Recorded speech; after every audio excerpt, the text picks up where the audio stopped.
Okay, let's go ahead and get started.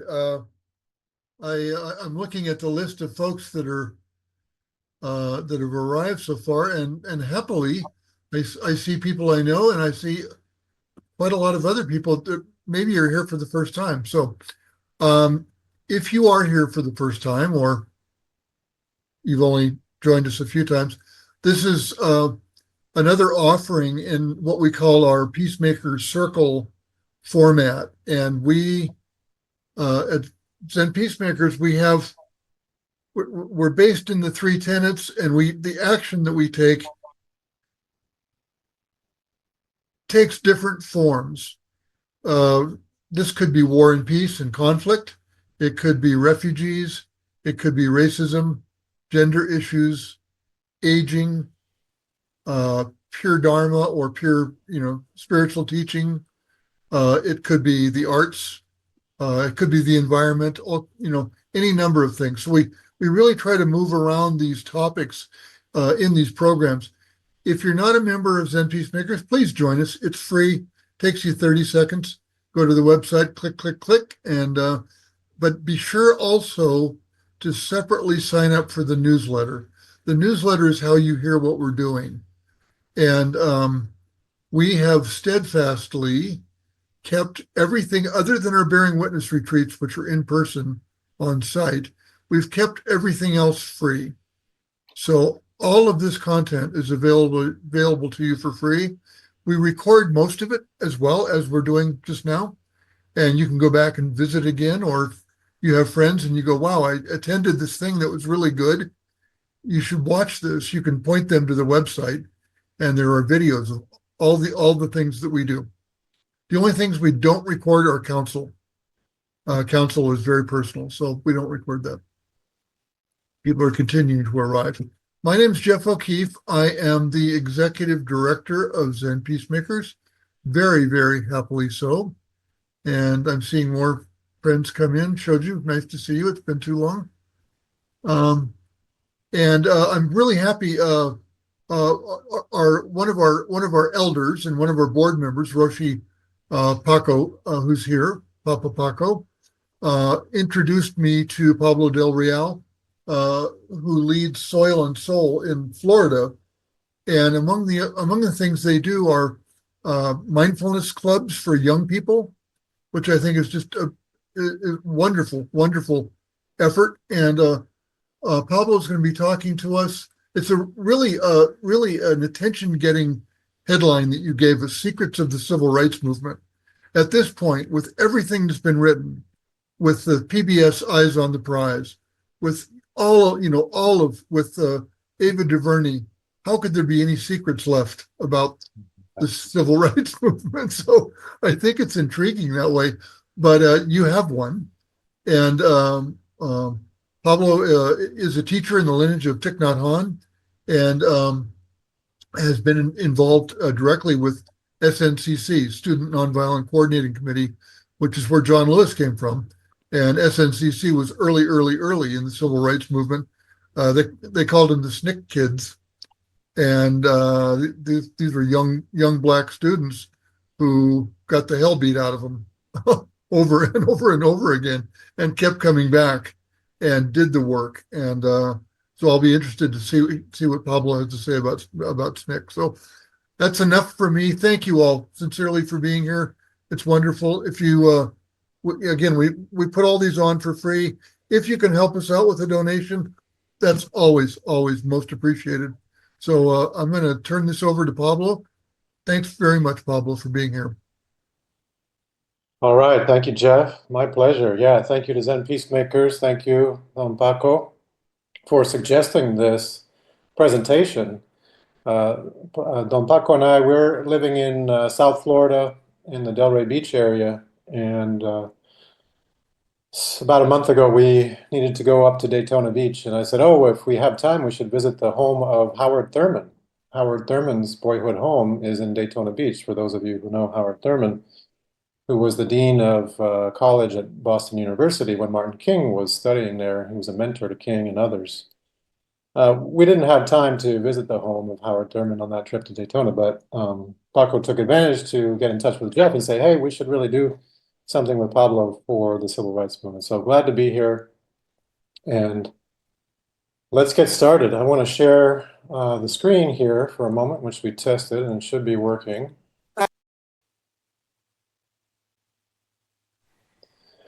All right, so can everybody see the screen okay? Maybe just a thumbs up. Yeah, looks good. Okay. So as Geoff said, this is Secrets of the Civil Rights Movement. I've been studying this movement since 2007, essentially, and I'll go into some more details as we go. But I want to say a little bit about Soil and Soul. Our mission, recently updated, is to grow the well-being of people, place, and planet. And we've been a nonprofit incubator since 2007. And Geoff mentioned one of our projects that's really stuck and gotten some traction. That's the mindfulness clubs listed there. We've also more recently developed and maintained family mindfulness. So that's really for parents of young children or school-age children. And one of our early projects that went well and is still hosting thousands of visitors a year is the Delray Beach Children's Garden, which is just down the street from where I am today. I'm in Delray Beach, near downtown, in an area called the Set. That's short for West Settlers District. It's the area that the African Americans settled here starting over 100 years ago. And we're part of the Delray Coalition. It's a group of nonprofits here in Delray trying to protect and preserve this area, the Set. So a lot of veterans from the civil rights era here who are mentoring us, guiding us, working with us. Please feel free to stop me, raise your hand, either your digital hand, if I can't see your screen, or your physical hand, if you've got questions along the way. I think we're scheduled to go from noon until 1:30, is that right, Geoff? Okay, so that's what I've planned for. And I've left some space for questions and for a little stillness. We'll talk about that in a minute. Very briefly about me, yes, I am primarily a mindfulness teacher. First generation US citizen. My parents are from Colombia, South America, not Columbia, South Carolina. And I do some writing on my own that's separate from Soil and Soul. You can find me at lovegod.online. So just a preview of this presentation to kind of orient ourselves and our minds. I've broken it up into 4 parts, and you can see there, and we'll go through each title as we get to each part. And just some notes about this. I'll start a little bit slower in the beginning so that we can kind of absorb some of the lessons, the early lessons, which are parts of the secrets of the civil rights movement. And of course, questions are welcome along the way. And I'd like to stop along the way as well for some moments of stillness, which is part of Zen Peacemakers culture, and it's also part of Soil and Soul culture. And along the way and or at the end, we can do some moments of stillness to absorb some of these lessons and secrets of the civil rights movement. So any questions before we get into the presentation? All right, sounds good. Well, one last thing I'll do before I start the presentation proper. Within Soil and Soul, we have a grounding statement each month connected to a theme. Our theme this month is Inner Teacher, and our grounding statement is breathing in, Inner Teacher, breathing out, Wise Soul, Inner Teacher, Wise Soul.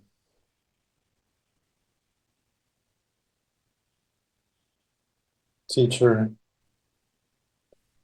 Soul. So I invite us to stay in touch with that inner teacher, that inner wisdom as we go here. And here is part 1, Secrets of the Civil Rights Movement, a wave of determination. So our story starts with I'm going to go back to the actual title slide. Our story really today is about the Southern Christian Leadership Conference and Project C. But there are a few stories we need to tell leading up to Project C and the origins of Sorry if you can hear that. I haven't figured out how to turn off the AI voice here. If somebody knows how to do that, please share, because it's going to voice anything that's put into the chat. Well, we experimented with that with Geoff earlier, and maybe he's figured it out. We'll see. Okay, so yeah, some background stories to Southern Christian Leadership Conference and Project C. So moving ahead here, part one, a wave of determination. So the Southern Christian Leadership Conference is really born out of the Montgomery bus boycott. And that story begins in 1955. I think early that year, a boy, I think he was 14 years old or so at the time, Emmett Till, was visiting Mississippi from Chicago. And those were different places, and still are, Chicago and Mississippi. Emmett Till was visiting some family there, and things went awry, to say the least. And Emmett Till was lynched as a 14-year-old boy, 15-year-old boy in early 1955. And his mother chose to hold his funeral with an open casket. And so the brutality of Emmett Till's death was visible to the people attending that funeral, including media. It was clear that Emmett Till's body had been brutalized, and that was made public. And so the public, those who cared about this issue, were outraged, and that included Rosa Parks. Rosa Parks was paying attention. She was a member of the NAACP in Montgomery. She was the secretary for that group, very active. She was a student of the civil rights movement before it started. In fact, it had been going on for decades already, but it came together in Montgomery in a special way, which we're going to look at more and more as we go in depth here. So Rosa Parks, already in early 1955, is wondering what else she can do. And she visits over the summer, thanks to a scholarship, Highlander Folk School. And you can see at the top right there the image of Septima Clark and Rosa Parks at Highlander Folk School. Now, Septima Clark is sometimes called the godmother of the movement. And she started a program called Citizenship Schools to help African Americans become versed in the ways of white citizenship so that they could be equal participants in the so-called democracy. But along with those citizenship skills, how to vote, how to fill out the voter registration card, those kinds of things, she was also teaching about how to develop the inner resources to engage in this struggle that had been going on for decades for equality for people of African descent in the South. So Rosa Parks gets a firsthand workshop with Septima Clark that summer, 1955. And then in December of that year, December 1st, is the day when she decided to not participate, to not cooperate with the system of legal discrimination based on skin color. As we all know, that launched the Montgomery bus boycott. Now, that boycott ended up being led by a new kind of group. This hadn't been done before. And we'll get into some of the uniqueness of what happened there in Montgomery. You can see a picture of Rosa Parks there on the bottom left at a meeting of the Montgomery Improvement Association.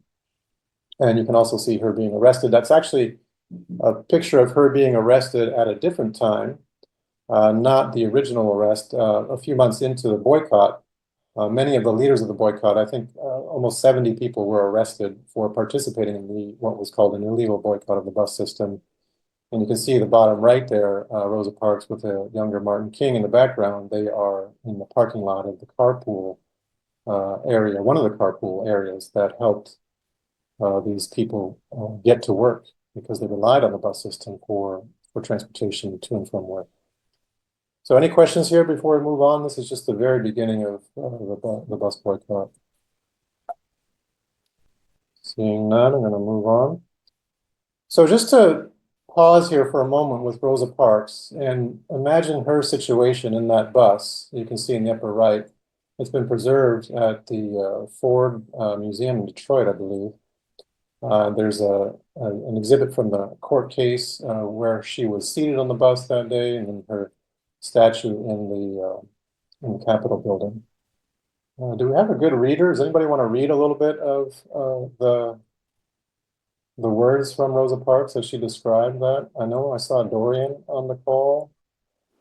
I don't know if she's available to read. Hey, you're Dorian. Do you want to read that first set of lines there? Sure. Rosa Parks, ready from within. When the white driver stepped back toward us, when he waved his hand and ordered us up and out of our seats, I felt a determination cover my body. Blake said, "Why don't you stand up?" Parks replied, "I don't think I should have to stand up." Blake, "Well, if you don't stand up, I'm going to have to call the police and have you arrested." Parks, "You may do that."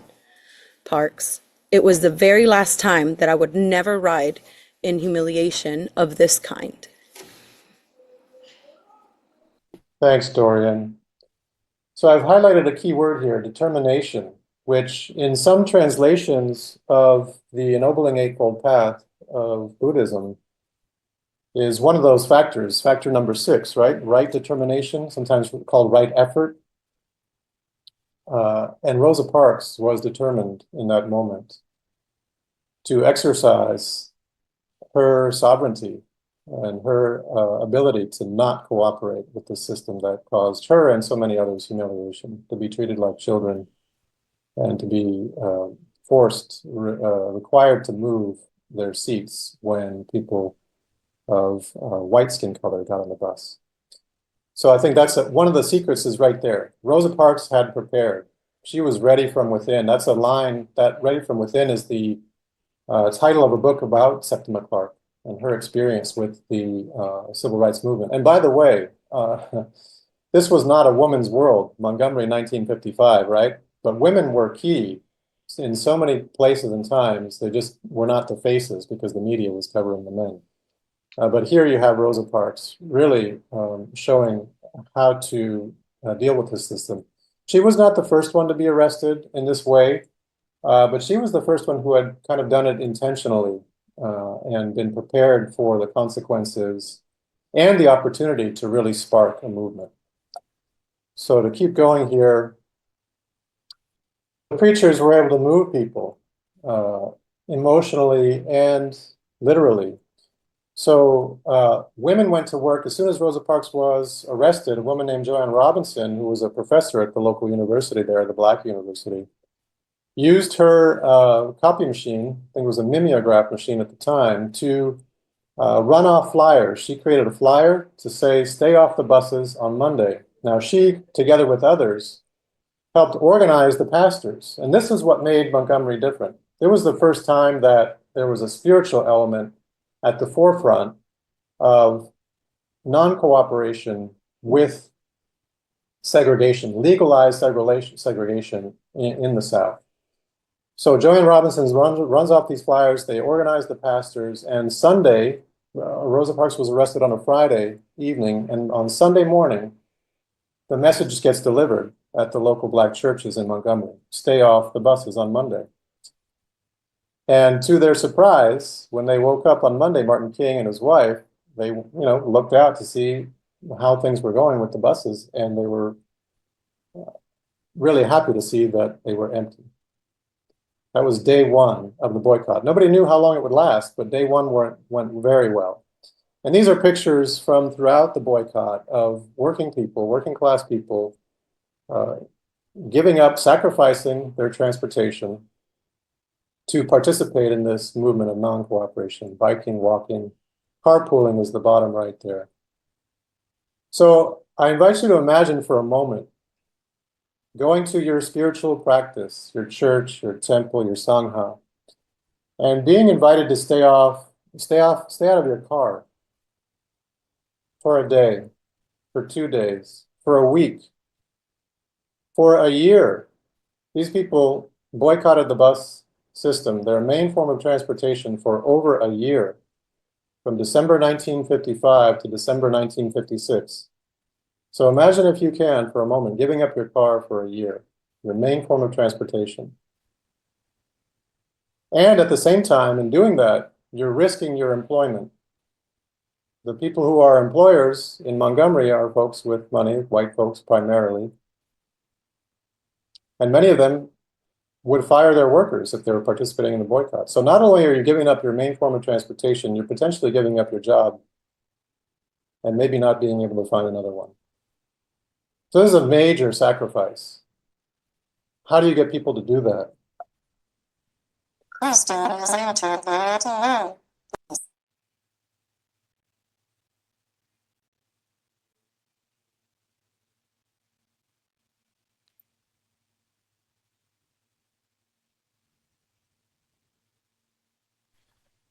So I'll answer that question in a moment. How do you get people to do this? And actually, the whole presentation is really about this. But as I mentioned, some of the logistics of this bus boycott went from December 55 to December 1956, and it was successful, right? It became a court case and went all the way up to the Supreme Court. The Supreme Court ruled in favor. This is a couple of years after a major decision, Brown versus Board of Education. And so it's a surprise, nevertheless, that Black Americans can make their case in court and win, and they win in court. And so they circulate this flyer after the court ruling, and you can hopefully see that there. My screen is a little bit blocked. So now we can sit anywhere on the bus. That's great, right? Be first-class citizens. And you can see at the bottom there that I've circled in yellow, remember, be good Americans. Be calm, be quiet, be friendly, be prayerful, but be free. Sit where you want on the bus. So that was all well and good in theory. Violent backlash in Montgomery maintained the status quo. So it was no longer legal to discriminate, to segregate on the bus, but it continued to happen because of bombings and other kinds of racial terror. So for all their success, the leaders realized this was not enough. A different approach is going to be needed to make really lasting change. But one of the secrets here is at the bottom of that flyer, be prayerful. We could say today, be mindful.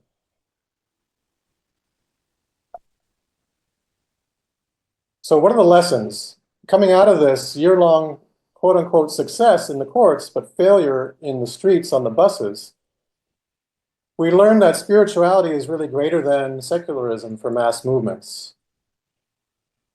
And I think Kristen has joined the call. Kristen, I don't know if you can read this for us, if you're available.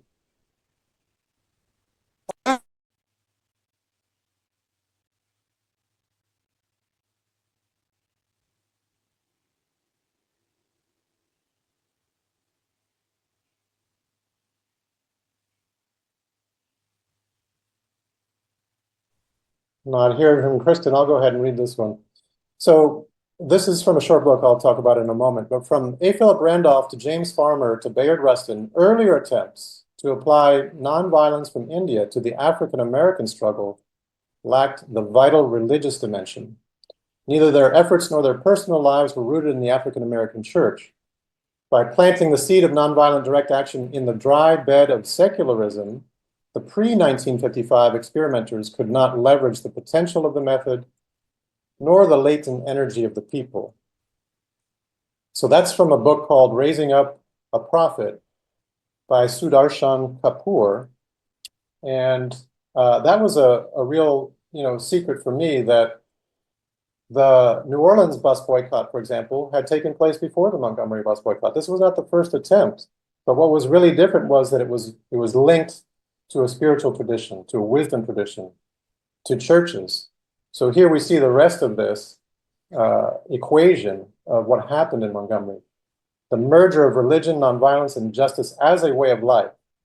So you can see the genius of Montgomery was in transplanting Indian spirituality from India by grafting it onto the only thing that could give it relevance and force in the Negro community, the Negro religious tradition.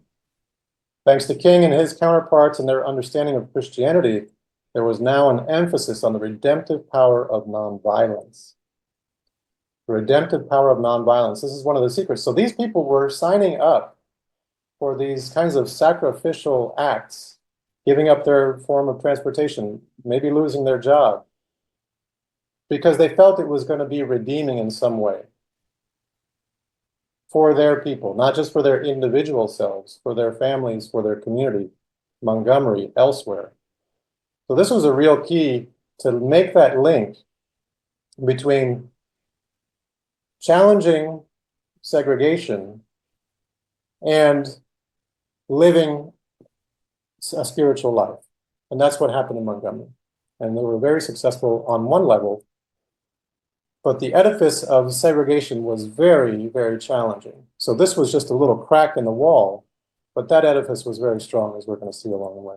Any questions, insights before we continue here?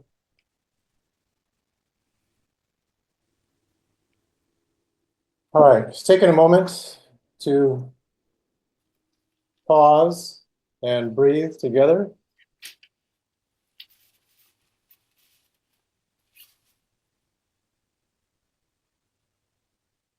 So the leaders of Montgomery, the bus boycott, they had a decision to make. Okay, that went well.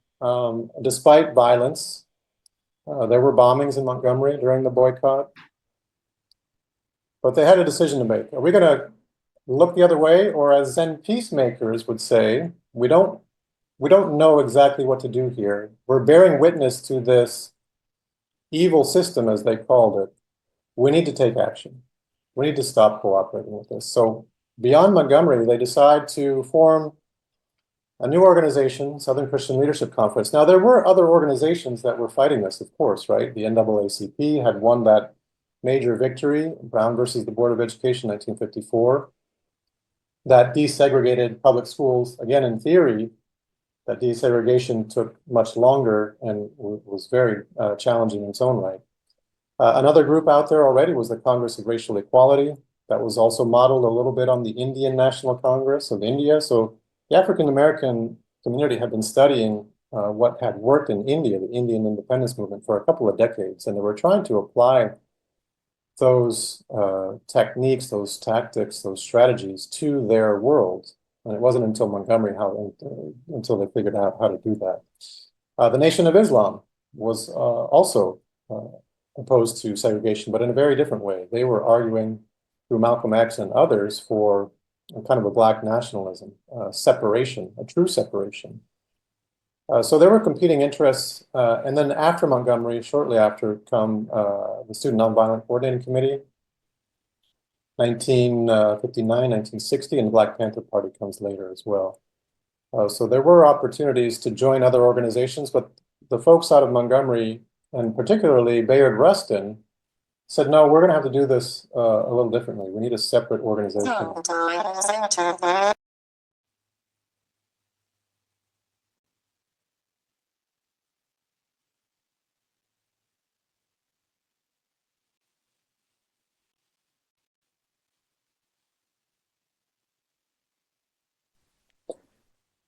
So Bayard Rustin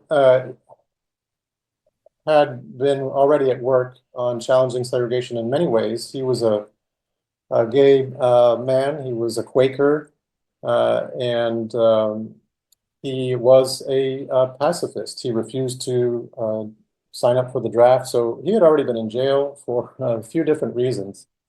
And when he sees what's happening in Montgomery, he says, okay, these folks are onto something. Bayard Rustin had traveled to India. He had tried to learn about the Indian independence movement. He was there after the assassination of Mahatma Gandhi. But he took his knowledge to Montgomery, and he met with King and Abernathy and others. And at that time, earlier in the boycott, King and others were not committed to nonviolence. They had guns. King had a gun of his own. His house was protected by armed gunmen. And Bayard Rustin mentored King in nonviolence and said, you know, if you're really going to do this all the way, you can't have guns. You can't use armed guards. And King, as a Christian preacher and as a Christian person, really believed that Bayard was right, and he gave up guns and armed gunmen protecting his home. And so Bayard Rustin has a major effect, not only him, but others, on Montgomery. And coming out of Montgomery, he says, okay, you pastors of the South, you all need to get together and create some kind of new organization to maintain and leverage the momentum out of Montgomery. So they have their first meeting in January, about a month or so after the boycott is ruled unconstitutional. And they're not sure exactly what to do, but they have some ideas. Second meeting is in New Orleans a month later. They start thinking about how to call themselves. Maybe they'll be the Negro Leaders Conference on Nonviolent Integration. Maybe they'll be the Southern Negroes Leaders Conference. But by the third meeting in Atlanta, and I believe that's in August, the date there. So later that year, they decide, okay, we are going to be the Southern Christian Leadership Conference. Because why? They have to defend themselves a little bit against the accusation of communism. Because this is 1957. And if you're doing anything slightly different outside of the norm, and you're an African American, and you're in the South, and you're talking about non-cooperation, you might be labeled as a communist. You might be blacklisted. So they put their identity into their name, so there could be no mistake, because Christianity in its early forms had common ownership, common wealth.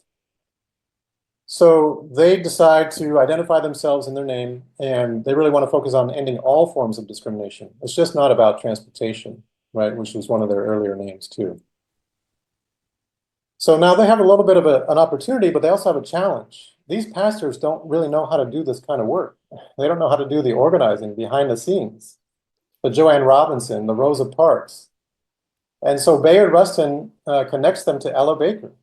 Ella Baker had been working for some time in the NAACP.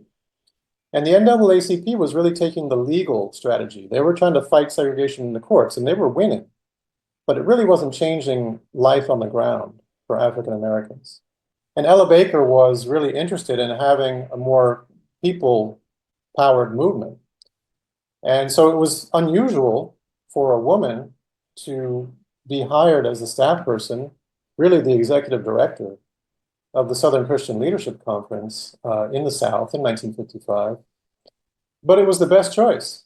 She was an organizer. She knew how to organize people, organize events, move people, mobilize people. So you get this confluence of these outsiders. There's a film about Bayard Rustin, called Brother Outsider, because he was different in so many ways. And then Ella Baker, a woman in a pastor's world, kind of having to tell these pastors what to do without actually telling them what to do, and maybe having to do a lot of it for them.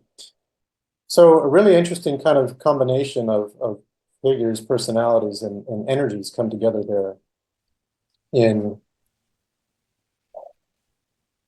Montgomery. Yeah, and there was a question in the chat. I think I answered it, right? Bayard Rustin, his background was Quaker. Also known as Society of Friends.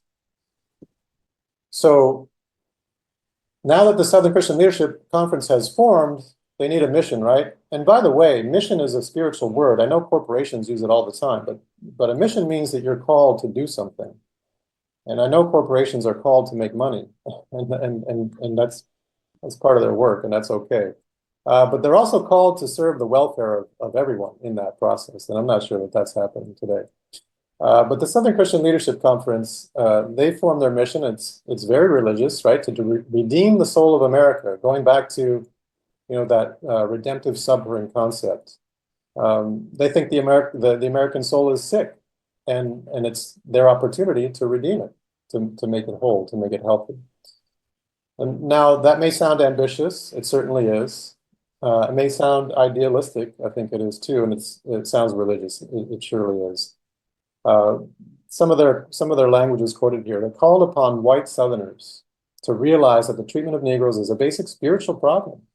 It's not a legal problem. Yes, it's codified in the law, but it's a spiritual problem at heart. In addition, they encourage Black Americans to seek justice and reject all injustice, and to dedicate themselves to the principle of nonviolence, no matter how great the provocation. by committing themselves to nonviolence, in a way, they disarm the opponents. They say, opponents, we're different. We disagree with each other. We disagree with you. You're fighting with violence. You're bombing us. You're lynching us. You're burning crosses. We're not doing any of that. So by committing to nonviolence, they've taken the higher ground with consideration that it may cost them harm or death, really. And we're going to get to that in a few moments. So they start out with this really clarion call. And you can see there the picture of Martin King in his office. It's a small Southern Christian Leadership Conference office. And he's got a picture of Mahatma Gandhi there as a role model of how this can be done.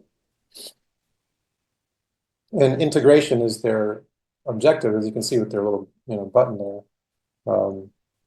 Whites and blacks joining hands together. I have a dream kind of imagery, right?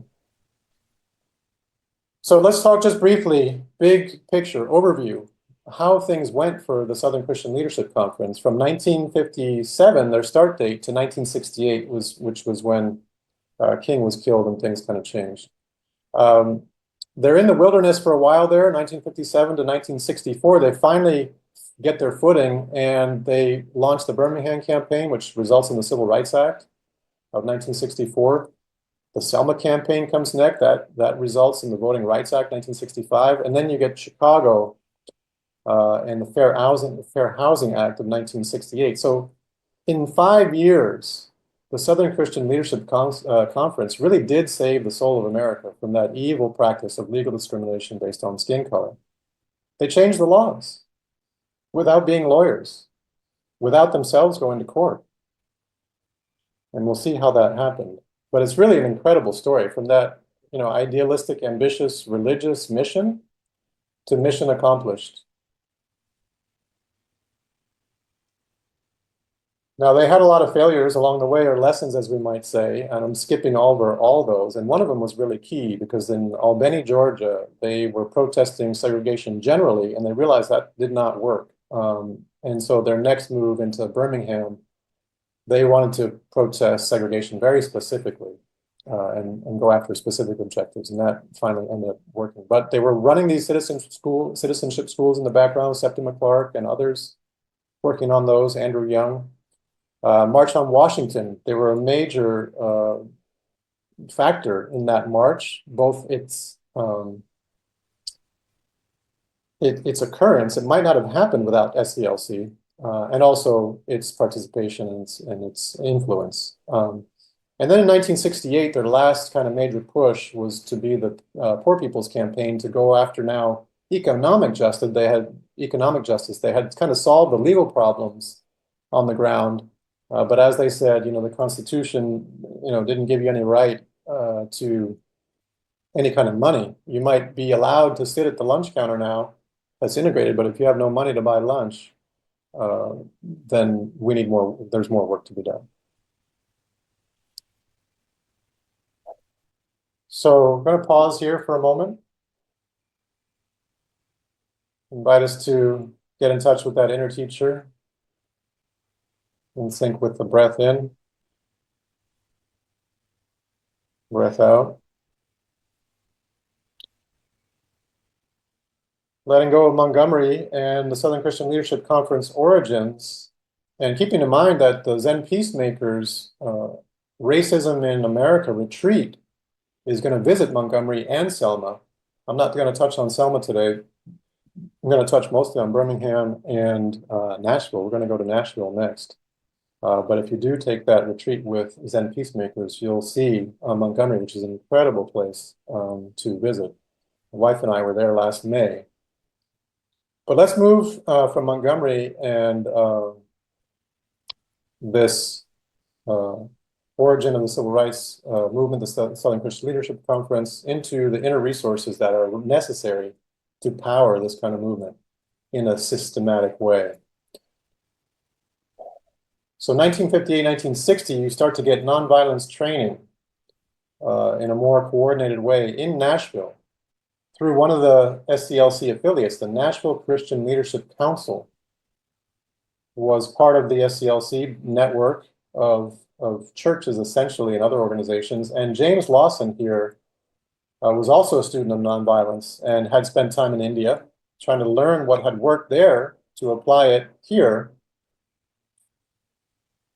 And he is hired by the local council there to run some nonviolence trainings. And so young people, this is a college town, Nashville. James Lawson is a theology student at the time, but also a professor at Fisk University.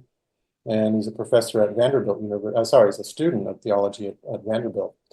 So they start running these trainings for a couple of years. And this is where the Student Nonviolent Coordinating Committee is formed. And you got the majority of the founding members right here in this picture.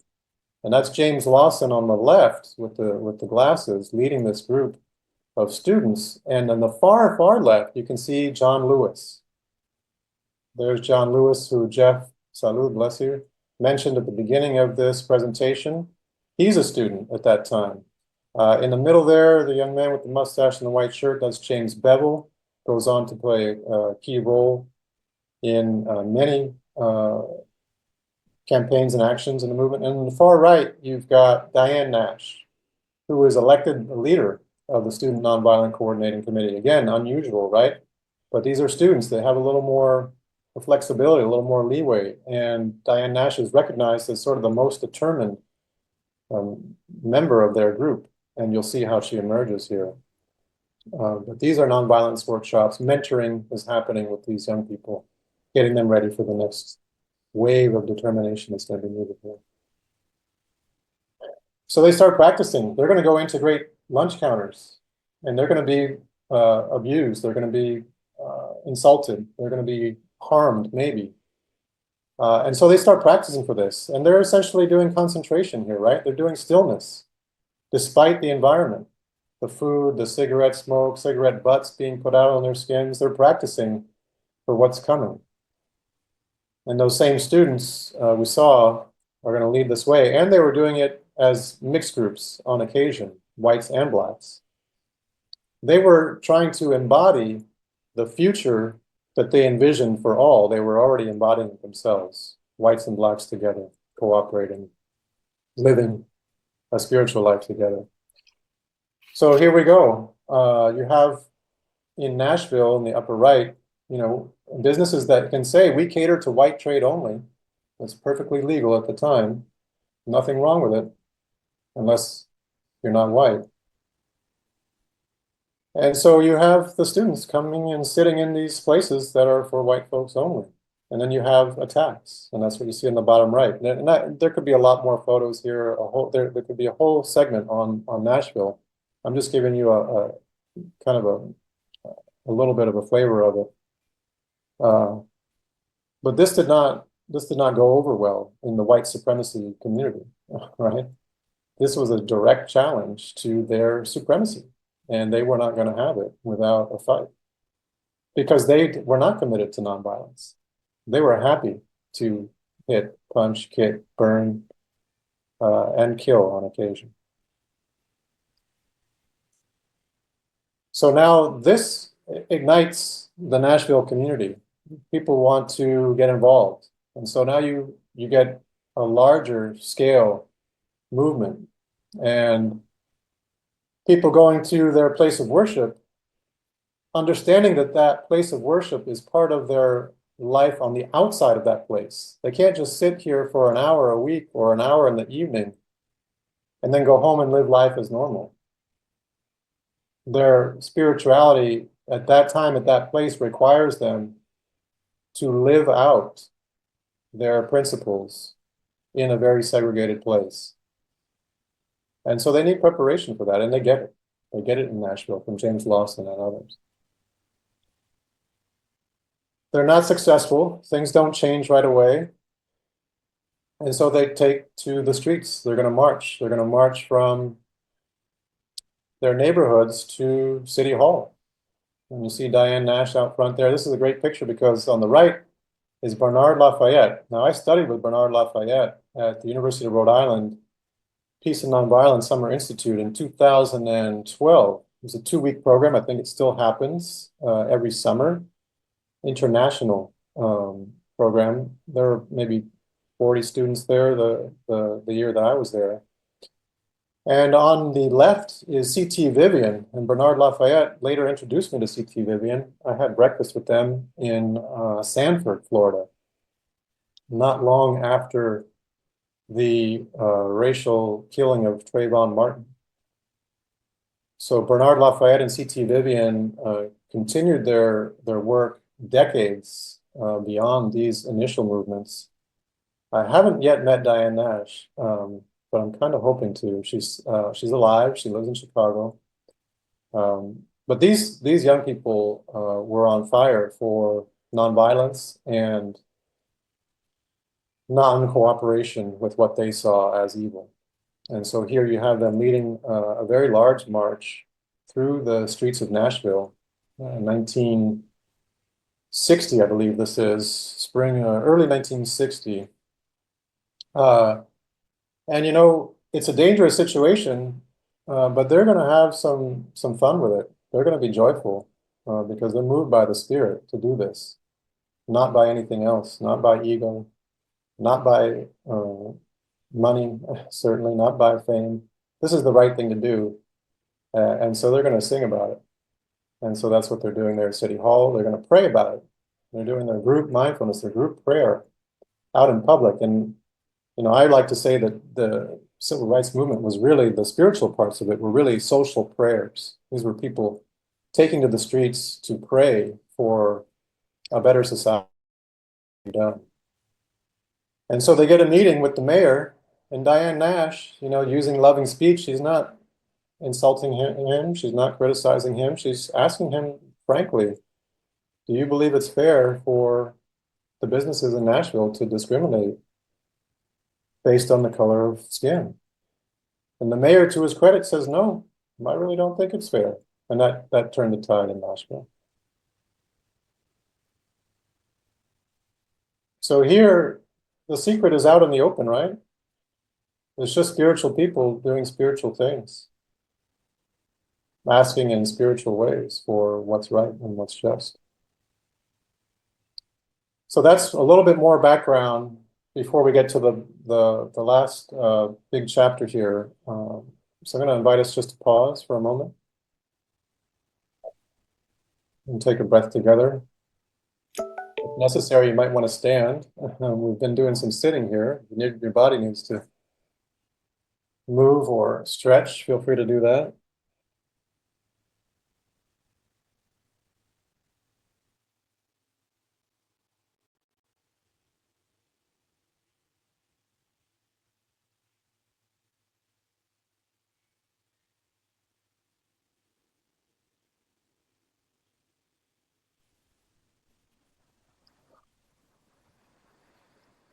All right, so moving to the secrets of the civil rights movement, the last part, part 4, preparing to die. So the Southern Christian Leadership Conference is feeling, on one hand, a little bit desperate. They've had a series of activities, campaigns. They were not really the leaders of that Nashville movement. They were glad to see it happen, but they had some other failures elsewhere. Albany, Georgia had mentioned. So things were not going so well. And Fred Shuttlesworth was there in the beginning. He was at the beginning, the conferences that formed the Southern Christian Leadership Conference, and he was rooted in Birmingham, Alabama, which at that time was known as the most segregated city in the country. And that was for several reasons, including a kind of a vicious police chief, public safety officer who was in charge of police and fire. But Fred Shuttlesworth recognized the need and the opportunity to confront evil. And here you see him leading a public prayer, a social prayer, really, in downtown Birmingham to call attention to the injustice of legal segregation in that city in 1963. And here's a picture of downtown Birmingham. Looks like a nice place, you know, if you're white. There's a bustling downtown, prosperity, public transportation. But if you look closely at that picture, you might see a banner there that is the Confederate flag. hanging over the streets of Birmingham, Alabama. There are two of them, probably more outside of the frame of view here, but commerce is obviously a focus here, but the Confederacy is also a focus here, lingering over this downtown area, flying the Confederate flag, openly. And outside of downtown, you have the residents of Birmingham trying to live their lives, trying to make a living, make a life. And so you can see that contrast, right? Downtown, outside of downtown. And there was some mixing on downtown streets, at least on the outside, whites and blacks together. But the store, if you go inside a department store in downtown Birmingham in 1963, that's all white. Black folks are not allowed in there. So you have this real kind of divided life in Birmingham. And Fred Shuttlesworth's in the middle of it. He says, I'm not having this anymore. And the violent white supremacists say, oh, yeah, this is going to continue. So they bomb his house at least 3 times. On this occasion, it was Christmas Day, 1956, December 25th, 1956. 16 sticks of dynamite stuck under his bedroom window. He survived somehow. He ended up in the basement. And he said, well, if God, pulled me through this, then I'm here for the duration. I'm not going away. So he could not be intimidated. He was not going to back down. He was going to confront evil. If it cost him his life, he was ready to pay that price. That determination that we saw in Rosa Parks, Fred Shuttlesworth had it as well. We saw it in Diane Nash as well. And by the way, this bombing happens right on the heels of that success in Montgomery. It's almost as if Birmingham is saying to Fred Shuttlesworth, don't you think that what happened in Montgomery is going to happen here with that bus boycott nonsense? And so they light up his house. And he lights up a smile. And he says to SCLC, he says, you all have to come to Birmingham. This is where we're going to confront this evil. And he nicknamed the project Project C. C was for confrontation. And so he gets Abernathy and King there and others, and he convinces them this is the place to do it. Why? Because the response is going to be brutal, and it's going to be public, and it's going to be visible. They want to dramatize the injustice that they're living daily, that the rest of the country just doesn't see or doesn't want to see. It looks away. It does not bear witness. They're not, U.S. mainstream culture is not Zen peacemakers. They're not bearing witness to this. They're looking away. And Fred Shuttlesworth says, no, come SCLC, let's do this together. He's already running the Alabama Christian Movement for Human Rights. He had to start that organization because at this time in Alabama, it's illegal to be part of the NAACP. Earlier that year, they had outlawed participation in the NAACP. So they're outlawing the early version of DEI. Sound familiar, right? You cannot be involved in a racial organization at this time. So he's got to, rebrand himself. And he does so with a lot of skill. So now these folks, they start mobilizing people. They start marching into downtown Birmingham, knowing that they're going to be arrested, wanting to be arrested. They start doing the sit-ins, the things that they've seen work in the past. They really want to integrate Birmingham. Now, at the beginning of this campaign, the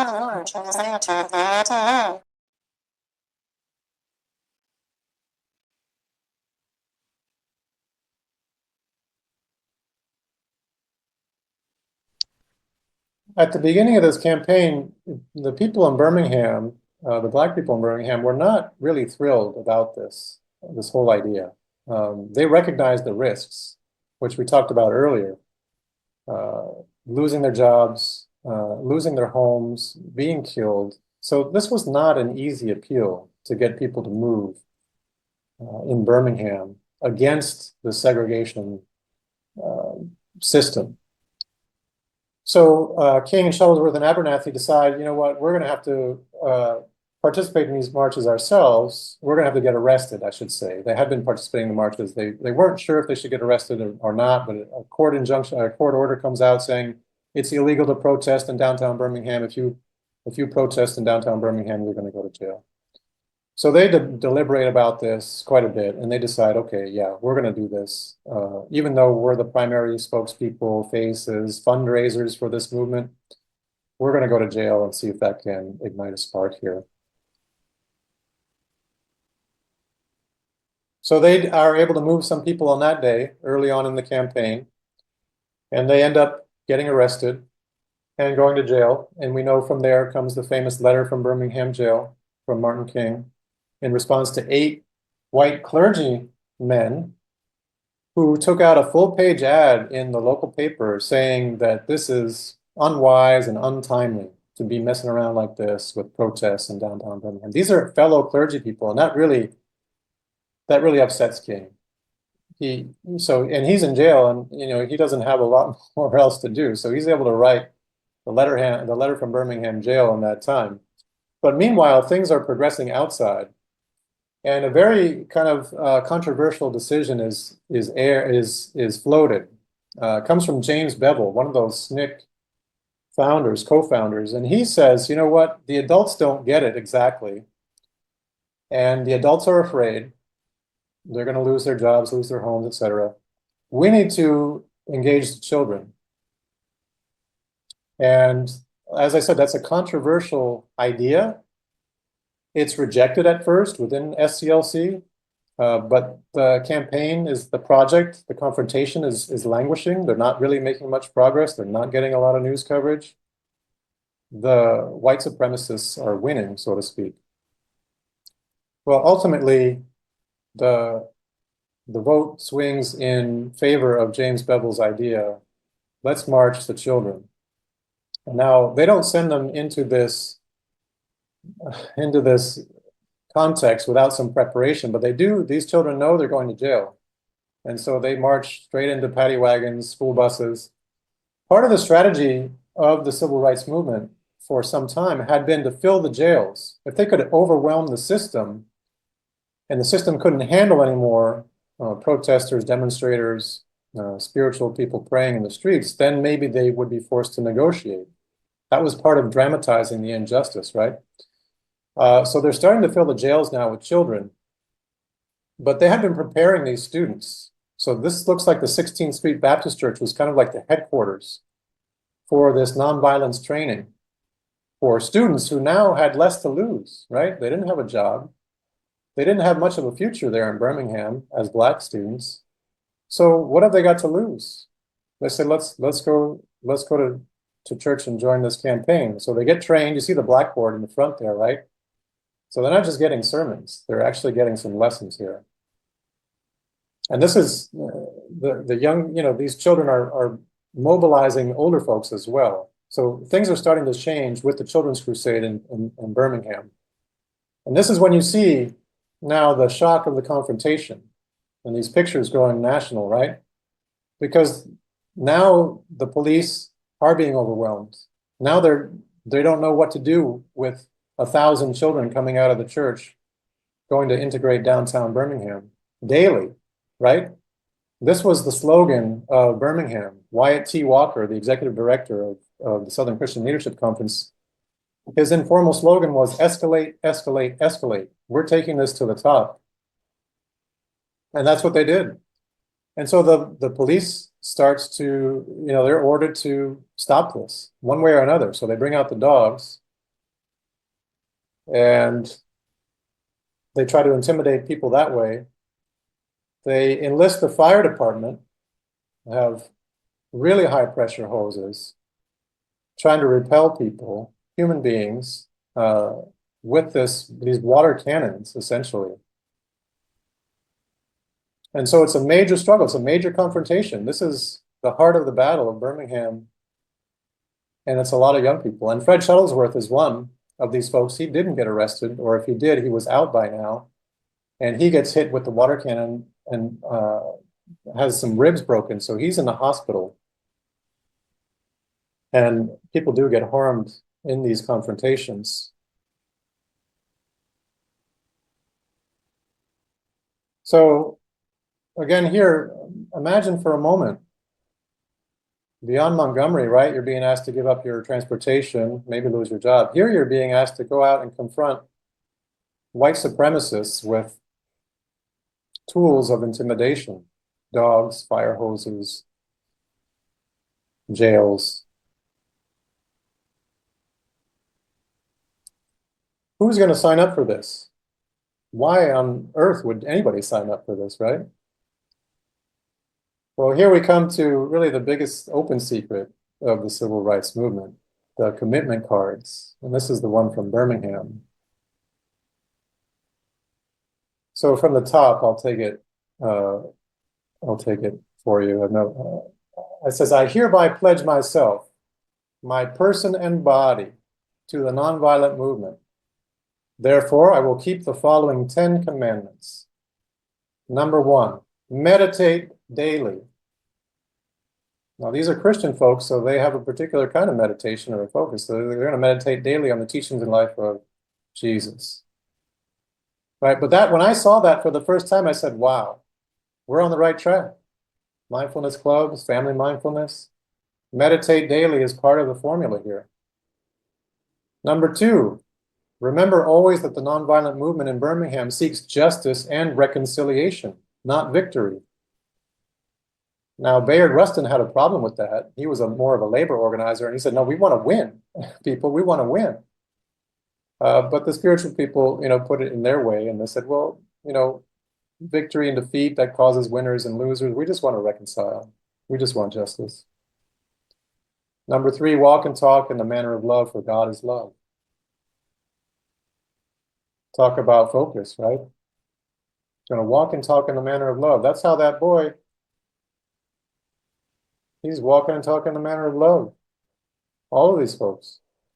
That's what it looks like in an evil situation. Number 4, I'm going to pray daily to be used by God in order that all humans might be free. So it's not just about me. I can do my little part. I can do my prayer. I can do my mindfulness.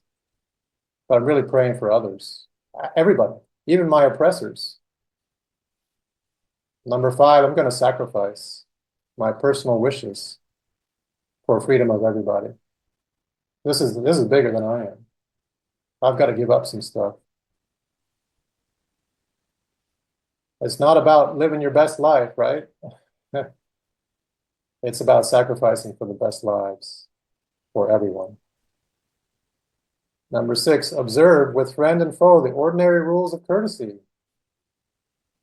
Yes, ma'am. Yes, sir. Rosa Parks getting arrested, right?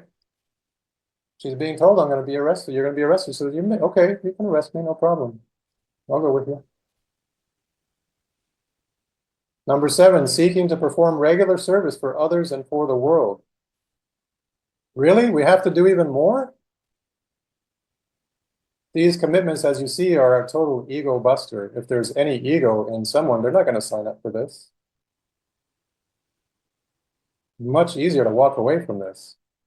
Number 8, refrain from the violence of fist, tongue, or heart. It's not enough to be nonviolent on the surface.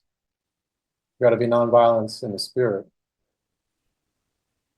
Number 9, strive to be in good spiritual and bodily health. Okay, that one sounds good. Let's do that. And number 10, follow the directions of the movement and of the captain on the demonstration.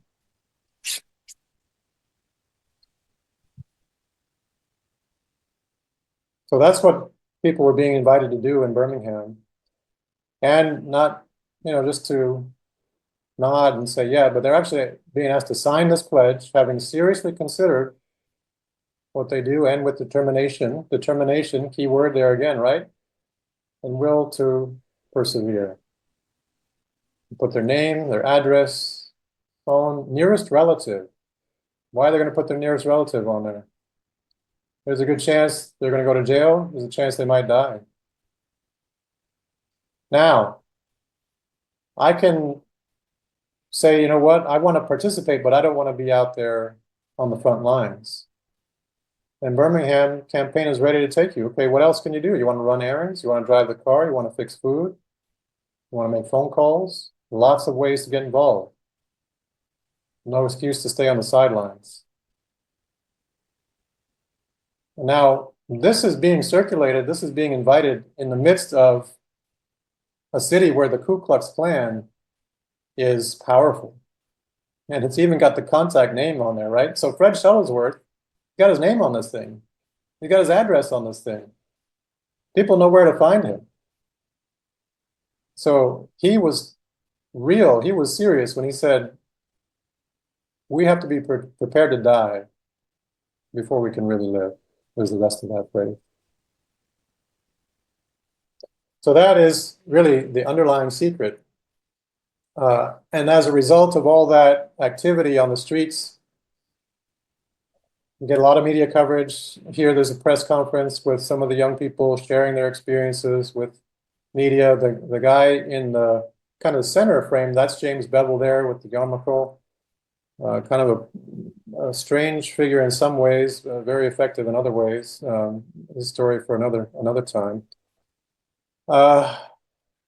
And so there is a resolution in Birmingham at the end of all this.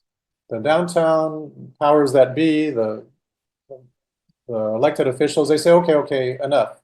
We give up. Let's come to the table, let's negotiate. They negotiate a resolution, and Project Confrontation is over. They stop marching people into downtown Birmingham. And just a couple days later, you get bombs at key people's homes and places of work. So I don't know if I mentioned earlier, but Birmingham at this point is known as Bombingham, right? This is before Project C. Birmingham happened to have the few minerals all in one place to make steel, and so that's why it's such a kind of commercial success. But those minerals require dynamite to be extracted, and so you got a lot of experts in dynamite in Birmingham, and that's their form of terror, domestic terror. We're going to keep blacks in their place, as they say, and if they don't stay there, we're going to bomb them. So just days after the resolution, like in Montgomery, the backlash is swift and violent, and it continues. It continues. Later that year is the bombing of the 16th Street Baptist Church. But already here, you finally get the attention of federal officials who decide, you know what, this is enough. We look really bad on the international stage. And so you start to get some enforcement and some support at the federal level. And this is 1963, so also later that year, this president is assassinated later that year. So there's just a lot of violence at all levels. And it's not until 1964 that you get the Civil Rights Act. And you get those leaders from Birmingham, some of them invited to the signing of that act. And King had said that they were going to write the Civil Rights Act, that bill, they were going to write it in the streets. And they did it. They wrote it in the streets, they wrote it on that commitment card, they wrote it on their hearts. And then it was finally taken up and written by Congress and signed by the executive branch, 1964. So that's the civil rights secrets, many of them that I know in a short form. I invite us to take just a moment of stillness to absorb everything that we've seen and heard here in this presentation. So I invite us to bring some attention to our posture, the body, noticing our breath, breathing in and breathing out. And I invite us to pay attention to our thoughts.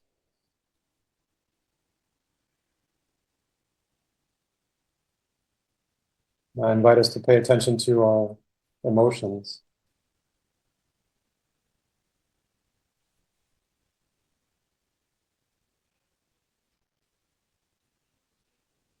And I invite us to pay attention to our sensations. Breathing in and breathing out.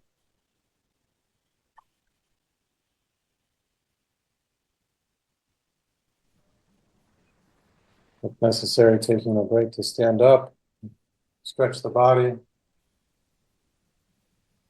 move the body.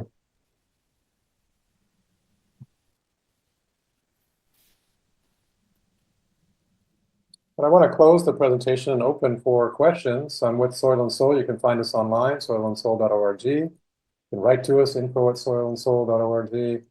Personally, you can find me at lovegod.online. And I am grateful for your kind attention to Secrets of the Civil Rights Movement, Southern Christian Leadership Conference, and Project C this Wednesday, March 19th. Any questions, Jeff? Any follow-up? Yeah, Pablo, I want to be the first one to express my heartfelt gratitude for this presentation. Very thorough and complete in many, many ways. It's very difficult to talk about that movement because there were so many things that were going on at the same time. I'm going to be there in Birmingham and Montgomery and Selma the 24th to the 29th for a fourth year of Race in America. And I'm hoping that even though a lot of the folks that are going to be there perhaps are not in this session, but I hope that they can access the archives and the video. In particularly, I was touched by your completeness in terms of the Children's Crusades, which started in 1963, and the kids marched from Birmingham to Montgomery, where they were really done in pretty badly and sent back, and 600 of them were sent back on a bus to go to jail. And the parents who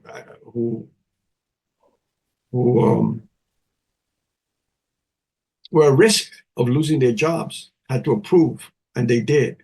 So there was a tremendous amount of sacrifice and courage. And as you said before, Pablo, not everyone was on board to using children, including Dr. King. But that work of the children, we've been able to experience through the people who are still alive, who have presented to us when we've gone there, and they call themselves foot soldiers, and some of them are in their early 70s, and it's so inspiring to see that these were children when they did this, and here they're in their 70s, as committed and as inspirational as ever.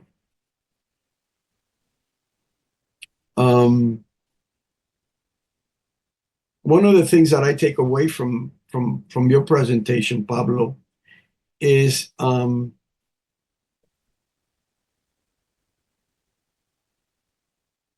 we might be called again to revisit these strategies in terms of what's going on in the world locally, what's happening in the United States locally. And without being overdramatic, in my opinion, some of us has to ask ourselves, am I willing to hide Anne Frank in my basement?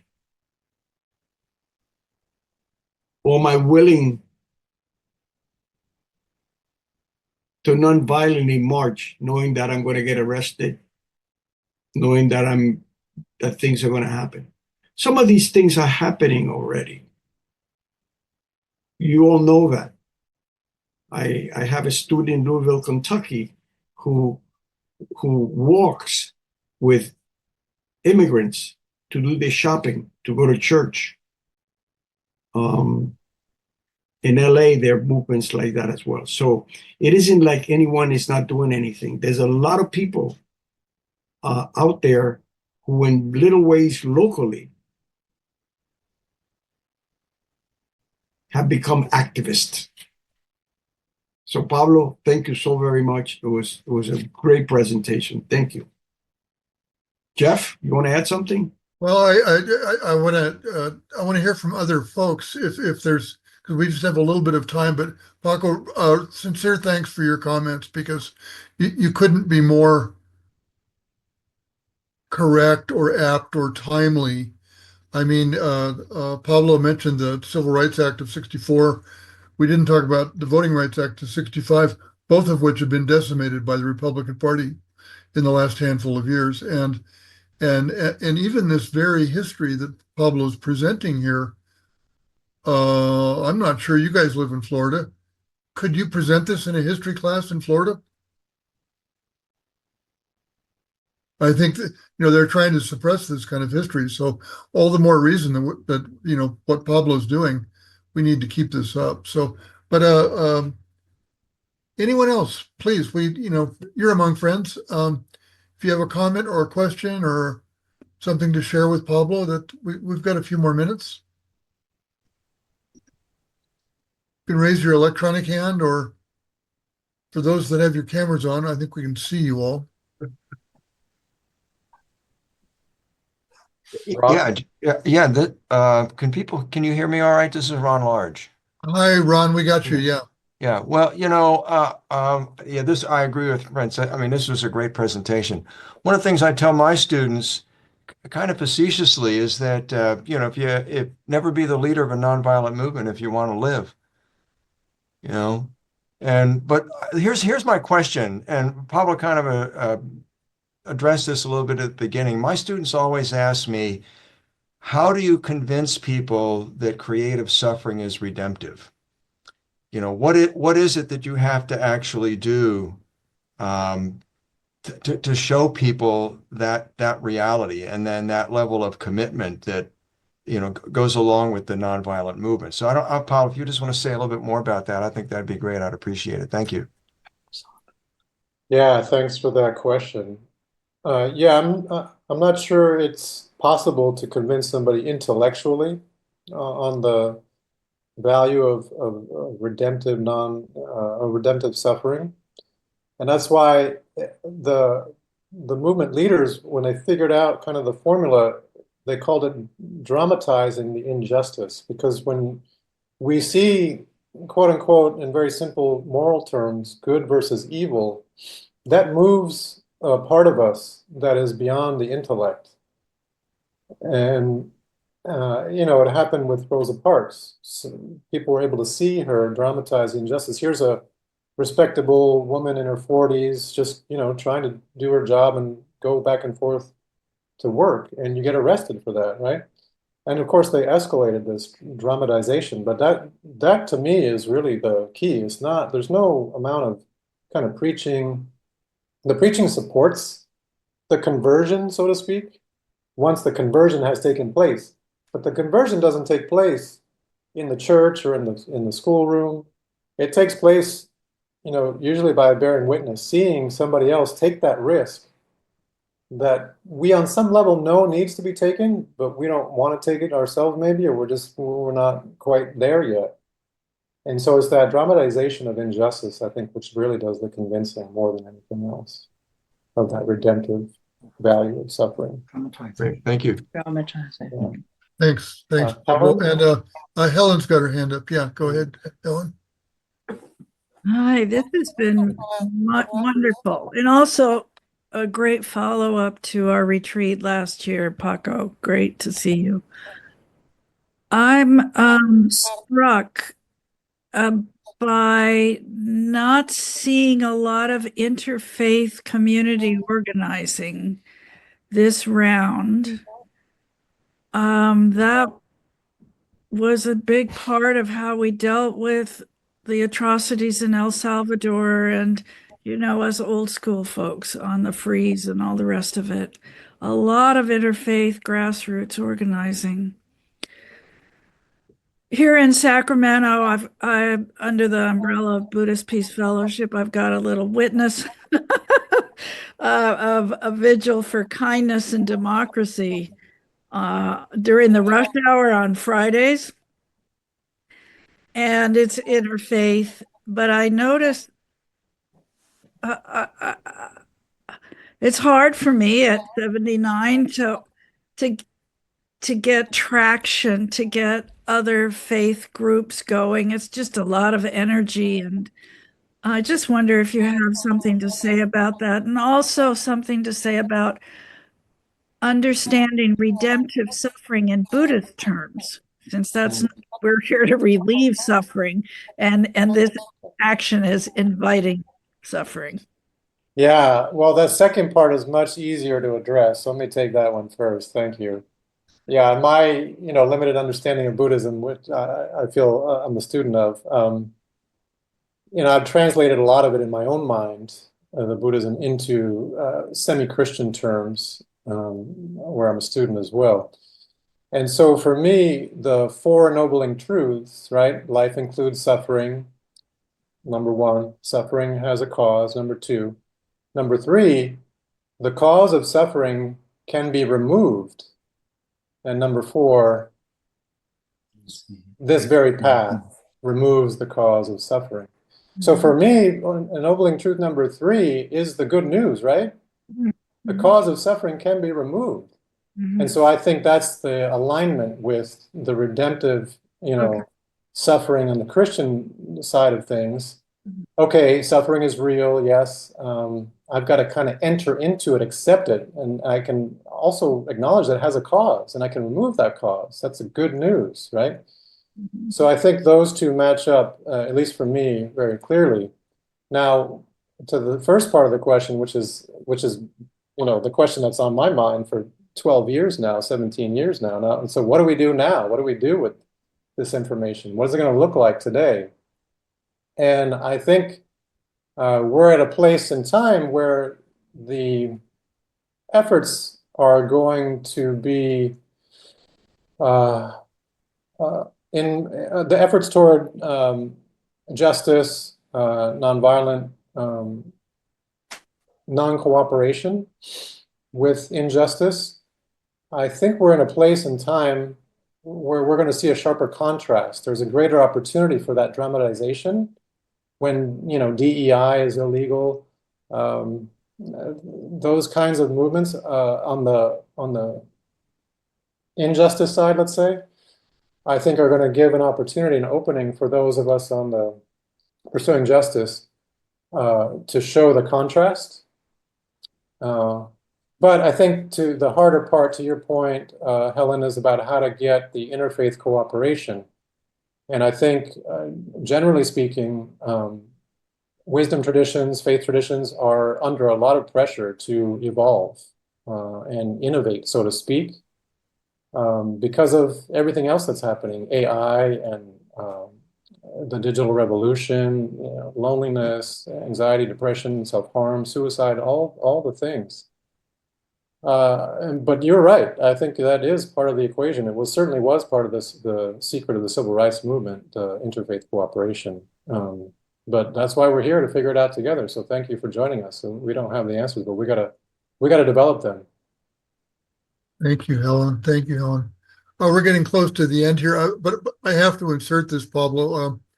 We had our friend Peter Coyote as a guest a week or so ago, and as it relates to the cause of suffering, and you said eliminated, maybe Peter might say reduced or minimized, but and I'm not capturing his words exactly, but he said something like, yes, the cause of suffering can be reduced. It might not be what you think, and you might not like it. So I thought that was quite apt. What I'd like to leave everybody with is an opportunity and maybe an invitation. Zen Peacemakers is a very flat organization. Yes, we have a brilliant board of directors. Paco is one of our directors. And we have, about the equivalent of 2 staff in 3 people. We're really focused on our membership and what our 6,000 members around the world, 25 countries, what it is that they're doing. A whole lot of what we promote is initiated by members. We have an Eco-Dharma group. I didn't start it. A bunch of members who were interested in Eco-Dharma got in touch with David Loy And we have a very active Eco-Dharma group that is now in the middle of putting on a 5-part series. I just want to put it out there. If anybody in this group is interested in stepping into taking action in this way of creating a group, who knows what it does. Maybe it meets once a month and talks about this issue. Maybe it's a little more action oriented than that. Maybe we do presentations or something like that. The invitation is there, and we are, if anything, I kind of see myself as a dating service, connecting people with one another. Somebody has a good idea. Let's share that good idea with these other folks in Australia, because they might be able to do that, or in Brazil or whatever it might be. And that we're kind of a bit of a blank slate. We can create things here. So there's my invitation. So, and with that, we are at the end of our time. Pablo, thank you so much. That was brilliant. And I hope everybody sees what Pablo shared with us, not as the end, but as the beginning. There is so much out there for us to learn from, bibliography like crazy about this time in history. And it wasn't, like I said, it wasn't just the 50s and 60s. It's happening today. There are forces that are trying to, without demonizing anybody, but they're trying to take us back. They're trying to undo all of that work. And unless we're diligent, it'll happen. So I think your invitation, Geoff, is welcome, and we have several people on right here on the stage that are from the family of Soil and Soul, and I know that Pablo and I would be more than willing to join and contribute to any standing group that anybody wants. So if people want it, get in touch with Geoff, and we'll make it happen. We'll just do it. So thank you, Geoff. Good. Pablo, thank you. Much appreciated. Hope to see you again.